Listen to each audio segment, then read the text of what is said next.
SV6 news కు స్వాగతం. ముందుగా అభివృద్ధి సంక్షేమ పథకాలు అంది కంటోన్మెంట్ నియోజకవర్గం సమగ్ర అభివృద్ధి జరగాలంటే కాంగ్రెస్ అభ్యర్థినైన నన్ను అత్యధిక మెజారిటీతో ఓట్లు వేసి గెలిపించాలని కంటోన్మెంట్ కాంగ్రెస్ నియోజకవర్గం అభ్యర్థి శ్రీ గణేష్ అన్నారు. ఎన్నికల ప్రచారంలో భాగంగా విలేకరులతో మాట్లాడుతూ రాష్ట్రంలోని కాంగ్రెస్ ప్రభుత్వం అధికారంలో ఉందని, అదేవిధంగా కంటోన్మెంట్ లో జరిగే ఉప ఎన్నికల్లో తనను గెలిపిస్తే ముఖ్యమంత్రితో మాట్లాడి జరుగుతున్న అభివృద్ధి సంక్షేమ పథకాలు కంటోన్మెంట్ లో కూడా తీసుకుని వచ్చి ప్రజల సంక్షేమానికి కృషి చేసే అవకాశం ఉందని, ప్రజలు ఆలోచనతోటి అభివృద్ధి సంక్షేమం జరగాలనుకుంటే తప్పకుండా తనకు ఓట్లు వేసి గెలిపించాలని విజ్ఞప్తి చేశారు.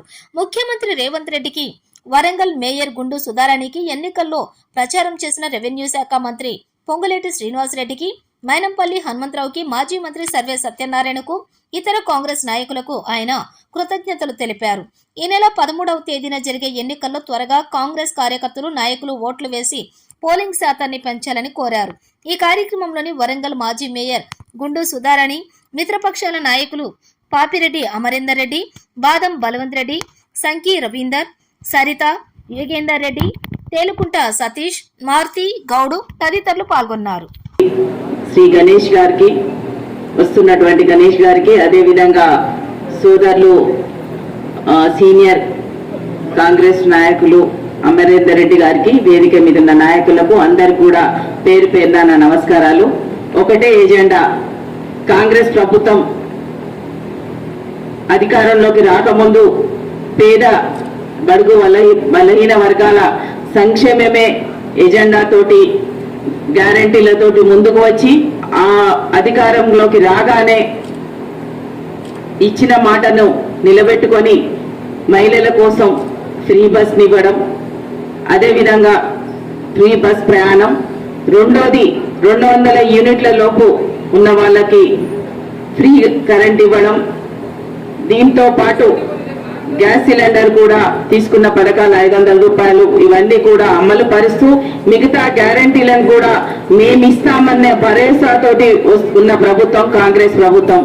ఆనాటి ఇంద్రమ్మ రాజ్యాన్ని తిరిగి తీసుకురావాలనే ఉద్దేశంతో ఇంద్రమ్మ ఇండ్లు ఇస్తామని, అదేవిధంగా వీటన్నిటితో పాటు మహాలక్ష్మి పథకం ప్రతి మహిళకు కూడా 2500 రూపాయలు ఇవ్వడంతో పాటు కేంద్రంలో రాహుల్ గాంధీని ప్రధానమంత్రి కేంద్రంలో అధికారంలోకి వచ్చినట్టయితే, ఓటేసినట్టయితే ప్రతి మహిళకు కూడా ప్రతి సంవత్సరం 1,00,000 రూపాయలు ఇస్తామనే ఒక గ్యారంటీ తోటి ఈ రోజు ముందుకు వస్తున్నారు. ఈ సంక్షేమమే ఎజెండాగా ఇప్పుడు మా అభ్యర్థి కూడా ప్రజల్లోకి వెళ్తున్నారు. ప్రజలందరూ కూడా స్వాగతిస్తున్నారు.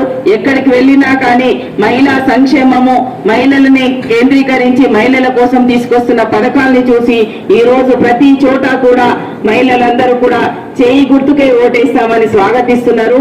ఈ ఎలక్షన్ మనకు 13వ తారీఖున అసెంబ్లీకి బై ఎలక్షన్ కంటోన్మెంట్ కి గణేష్ గారు పోటీ చేస్తున్నారు. అదేవిధంగా మల్కాజ్గిరి ఎంపీగా సునీతా మహేందర్ రెడ్డి గారు పోటీ చేస్తున్నారు. ఈ సందర్భంగా మేము ఈ క్యాన్వసింగ్ టైంలో మా పార్టీ యొక్క స్కీమ్ మేనిఫెస్టో కానీ, మేము చేసిన ప్రభుత్వం కాంగ్రెస్ ప్రభుత్వం ఉన్నప్పుడు చేసిన అభివృద్ధి కార్యక్రమాలు కానీ, గతంలో కంటోన్మెంట్కి మన టీపీటీ డైరెక్ట్ వచ్చేది, టీఆర్ఎస్ వచ్చిన తర్వాత ఆ డబ్బులు వాళ్ళు వాడుకోవడము కంటోన్మెంట్కు అభివృద్ధికి ఎంతో ఇబ్బంది అయింది. మన కాంగ్రెస్ గవర్నమెంట్ వచ్చిన తర్వాత 49 కోట్లు మనము టీపీటీ డబ్బులు తెచ్చుకున్నాము. అదేవిధంగా మనకు కేంద్ర ప్రభుత్వం నుంచి సర్వీస్ ట్యాక్స్ కూడా రాలేదు. 10 సంవత్సరాల నుంచి కేంద్ర ప్రభుత్వం 800 కోట్ల సర్వీస్ ట్యాక్స్ ఇవ్వాలా. 4 ఎంపీలు ఉన్న రాష్ట్రం నుంచి ఒక్కరు కూడా ప్రయత్నించలే. బండి సంజయ్ గారు పాదయాత్రకు వచ్చినప్పుడు నేను తప్పకుండా తీసుకొస్తానని బండి ఎక్కిపోయిన తప్ప మళ్ళీ ఇంతవరకు రాలేదు. ఆశా ఆఫీసర్స్ కాల్ నుంచి ప్రధానమంత్రికి రోడ్డు గురించి ఒక విన్నపం పెట్టుకున్నారు. ఆ విన్నపం మన కంటోన్మెంట్ బోర్డుకు వస్తే డబ్బులు లేవని చెప్పి ప్రధానమంత్రికి లెటర్ రాయడం జరిగింది. అంటే కంటోన్మెంట్ ఏ స్థితిలో ఉంది, ఇలాంటి ఇష్యూస్ అన్నీ మేము ప్రజలకు తెలియజేస్తూ మనకు స్ట్రాటజిక్ నాలా కింద మొత్తం మున్సిపాలిటీలదంతా నాలాలన్నీ తెచ్చి కంటోన్మెంట్ వదిలిపెట్టి ఈ నాలాలు కూడా అభివృద్ధి చేయలేదు. అంటే గత 2 ప్రభుత్వాలు అభివృద్ధి చేయలేదు, కుంటుపడింది కంటోన్మెంట్, ఒక డంపింగ్ యార్డ్ లాగా తయారైంది. ఈ మధ్యలో మన ముఖ్యమంత్రి గారు కాంగ్రెస్ ప్రభుత్వం వచ్చిన తర్వాత మన రాహుల్ గాంధీ గారి మేనిఫెస్టో ఇవన్నీ మహిళలకు ఉపయోగపడతాయి. మహిళలకు ఉచిత బస్సు, వాళ్ళకేని కాకుండా ఆ భారం ఇంటి వాళ్ళ భర్తలపైన కూడా భారం తగ్గినట్టయింది. ఒక మహిళలకి ఉపయోగం కాదు, 2 విధాల ఉపయోగమైంది. అదేవిధంగా మనకు ప్రతి మహిళకు 8,500 రూపాయలు మన రాహుల్ గాంధీ గారు మన కేంద్రంలో ప్రభుత్వం వస్తే 8,500 ఇస్తారు, రాష్ట్ర ప్రభుత్వం నుంచి 2,500 ఇస్తారు, ప్రతి మహిళకు 1,20,000 వరకు ఉపయోగపడుతుందని చెప్పి ఇలాంటి చాలా స్కీములు మేము ప్రజలకు తెలియజేశాము. కాంగ్రెస్ పార్టీ కోటేసి గణేష్ గారిని ఎమ్మెల్యేగా, సునీతా మేందరెడ్డి గారిని ఎమ్మెల్యేగా గెలిపించాలని కోరుకున్నాము. 13వ తారీఖున జరగబోతున్నటువంటి అసెంబ్లీ పార్లమెంట్ ఎన్నికల్లో అమూల్యమైనటువంటి ఓటును కంటోన్మెంట్ వాసులందరూ ఉపయోగించుకొని ఇండియా కూటమి అభ్యర్థులుగా ఉన్నటువంటి సునీతా మహేందర్ గారిని, గణేష్ గారిని ఎమ్మెల్యేగాను, వారిని ఎంపీగాను గెలిపించాలని కోరుతా ఉన్నాం. కంటోన్మెంట్ వాసులకు ఒక స్వర్ణావకాశం వచ్చింది. ఎందుకంటే ఉప ఎన్నిక రావడం అనేది కంటోన్మెంట్ వాసుల యొక్క సమస్యల పరిష్కారానికి ఒక మంచి అవకాశంగా సిపిఎం పార్టీ భావిస్తూ ఉంది. ఇప్పుడు ఉప ఎన్నికల్లో పోటీ చేస్తున్నటువంటి గణేష్ గారు కంటోన్మెంట్ సమస్యలు సమగ్రంగా తెలిసినటువంటి వ్యక్తి, సమస్యల పట్ల అవగాహన ఉంది, సమస్యలు పరిష్కారం చేయడానికి ఒక చిత్తశుద్ధి ఉంది. కాబట్టి ఈ సమస్యలు పరిష్కరించడానికి ఒక అవకాశం ఉంది. రెండో అంశం ఏంటంటే రాష్ట్రంలో ప్రభుత్వం కొత్తగా ఏర్పడిన ప్రభుత్వాన్ని కూల్చడం కోసం చాలా ప్రయత్నాలు జరుగుతూ ఉన్నాయి. దానికి విరుడుగా ఒక పటిష్టమైన ప్రభుత్వం ఏర్పడడానికి గణేష్ గారి ఎమ్మెల్యేగా గెలవడం అనేది కూడా ఈ రాష్ట్రంలో కాంగ్రెస్ పార్టీ స్థిరమైన ప్రభుత్వం బలంగా ఉండడానికి, ఇచ్చినటువంటి హామీలన్నీ నికరమైన హామీలన్నీ అమలు కావడానికి ఎన్నిక ఉపయోగపడుతుంది. కాబట్టి కంటోన్మెంట్ వాసులు దీర్ఘకాలికంగా ఉన్న సమస్యలు ఏవైతే ఉన్నాయో, జీహెచ్ఎంసీలు కల్పడం కావచ్చు, భూ బదలాయింపు సమస్యలు కావచ్చు, ఇట్లాంటి ఏ సమస్యలు అయితే ప్రధాన సమస్యలు ఉన్నాయి, భారతదేశంలో ఎక్కడ లేని సమస్యలు, ఏ నియోజకవర్గంలో లేని సమస్యలు కంటోన్మెంట్లో ఉన్నాయి. ప్రత్యేకంగా ఈ కంటోన్మెంట్ అనేది కేంద్ర ప్రభుత్వం ఆధీనంలో ఉండడం మూలంగా చాలా వెనకబడి ఉంది. బస్తీలు ప్రాంతాలు చూస్తే చాలా భయంకరమైన పరిస్థితులు ఉంది. కాబట్టి ఈ ఎన్నికలు ఒక అవకాశం ఇచ్చినాయి. కాబట్టి ఈ అవకాశాన్ని ఉపయోగించుకొని కంటోన్మెంట్ ఓటర్లందరూ, కాలనీ వాసులందరూ, పెద్దలందరూ కూడా విజ్ఞప్తితో ఆలోచించి గణేష్ గారికి చేతి గుర్తు మీద ఎక్కువ ఓట్లతోటి గెలిపించడం కోసం కృషి చేయాలని కోరుతూ సిపిఎం పార్టీగా ఆయన వారిని సంపూర్ణంగా బలపరుస్తాం.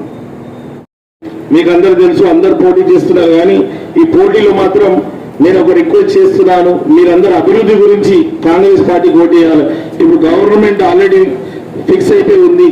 మన ఎంపీ గారే మన ముఖ్యమంత్రిగా ఈరోజు ఉన్నారు కాబట్టి వారికి మన స్థానిక సమస్యలు ప్రతిదీ అవగాహన ఉంది. ఇప్పుడు డెవలప్మెంట్ బాగా జరగాలంటే కాంగ్రెస్ పార్టీకి ఓటేస్తేనే డెవలప్మెంట్ జరుగుతుంది. అనేక సంవత్సరాల నుంచి మన పట్టా ఇష్యూ ఉంది. ఈ పట్టాల ఇష్యూలు కూడా స్వయాన ముఖ్యమంత్రి గారే రిజాల్వ్ చేస్తా అన్నారు, భూ బదలాయింపు చేసి ఇస్తా అన్నారు. దానికి తోడు సంబంధిత మంత్రివర్యులు కూడా శ్రీనివాసరెడ్డి గారు కూడా హామీ ఇవ్వడం జరిగింది. మీరందరూ ఆశీర్వాదిస్తే ఖచ్చితంగా ఈ 40,000 మంది ఎవరైతే ఉన్నారో పట్టాలు లేని వాళ్ళకందరికీ పట్టాలు ఇస్తానని హామీ ఇస్తున్నాను. నీళ్ళ సమస్య కూడా పరిష్కారం అయితే, మన స్కూల్స్ కూడా ప్రాబ్లం ఉంది, స్కూల్స్ కూడా అందరికీ మంచి విద్య అందించే విధంగా కృషి చేస్తాము. మౌలిక వసతులు కూడా కల్పిస్తాము. ఎక్కడెక్కడైతే సమస్యలు ఉన్నాయో ప్రతి ఒక్క సమస్యలు పరిష్కారం కావాలంటే మనకు నిధులు అయితేనే సాధ్యమవుతుంది. నిధులు కావాలంటే ఇప్పుడు ఉన్న గవర్నమెంట్ తోటే సాధ్యమవుతుంది. ఎందుకంటే మీరు ఎక్కడ చూసినా వేరే పార్టీ నుంచి గెలిచిన వాళ్ళు రోజు ఖాయం చేస్తున్నారు, కానీ గవర్నమెంట్ నుంచి గెలిచిన వాళ్ళైతే రోజు సమస్యలు పరిష్కరిస్తున్నారు. ఎన్నో సంవత్సరాల నుంచి మన కంటోన్మెంట్ బోర్డులో అనేక సమస్యలు ఉన్నాయి. అందుకే మన ముఖ్యమంత్రి గారు కూడా స్వయాన చెప్పడం జరిగింది.